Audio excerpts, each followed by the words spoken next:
પાક ધિરાણ માફ કરો, ખેડૂતોના દેવા માફ કરો.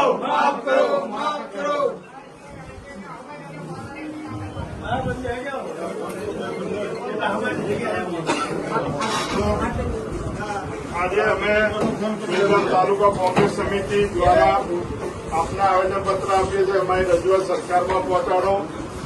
જેમ અતિવૃષ્ટિ, પૂર અને છેલ્લા માવઠાના લીધે ખેડૂતો પાયમાલ થઈ ગયા છે. સરકારે પાક વીમા યોજના બંધ કરી છે. સરકાર જો ઉદ્યોગોના દેવા માફ કરી શકતી હોય તો ખેડૂતોના પાક ધિરાણ માફ કરે ને જેટલું પણ દેવું છે માફ કરે. કેમ કે આખું વર્ષ અમારું નિષ્ફળ ગયું છે.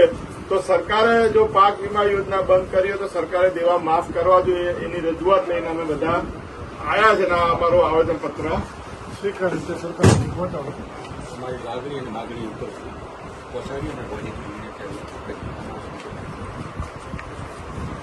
જવાબ આપતા નીકળ્યા.